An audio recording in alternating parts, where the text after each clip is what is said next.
Here's the deal with Albert. Yachty, he's going to be a borderline Hall of Famer, maybe get in. We'll see. I think he's a Hall of Famer. There's no I think on Albert. No, yeah, he's an all-time great in the sport. And that's why Manny Machado said this. I'll tell you what, it's kind of blank that teams are not giving him a farewell tour.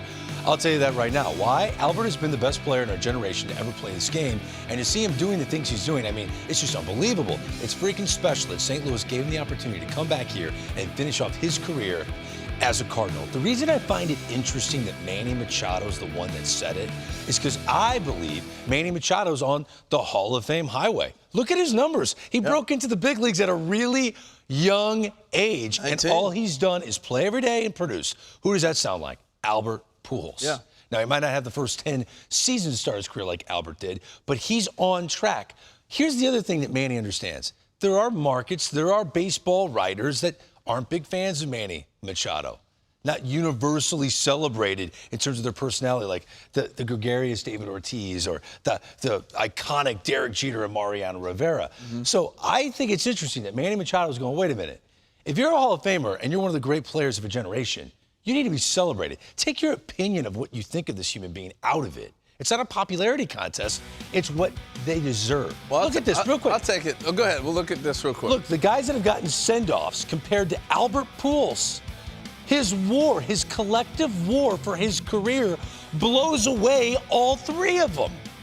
All-Star game appearances, 10. World championships, he's 3 back of Mo and Derek Jeter. But what he's done individually, he's top shelf. I mean, you look at the last 20 years of baseball, he's been in the middle. I mean, he's been involved with some amazing stuff. And that first 10 years, he could have quit then. And we should have gave him a tour. Yeah. This is a no-brainer in my mind. You know what? I think one thing that hurts him a little bit, he's never been a guy that really goes out there and toots his own horn. It's never been about him. He's never been a guy that's going to come out and say something that's going to make you go, whoa, like, you know what I mean? He's steady Eddie. He just plays, and he's let his bat, his glove, and his spikes do all the talking. I'm with you on that. And I think the image went down a notch when he went to Anaheim, and he didn't play well.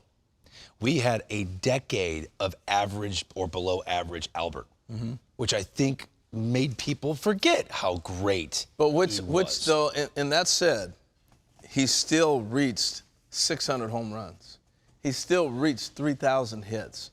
So he did something in those 10 years. He played a lot. That he played a lot. Yeah. But he averaged 20-some home runs a season to get those numbers to where they're at. I mean, it wasn't, the bar was so high for Albert Pujols. He did not perform at that level. But those 10 years, if someone else takes that 10 years of their career. He averaged 22 home runs a year for 10 years. If they take that 10-year run and say, I had a pretty good big league career. Yeah.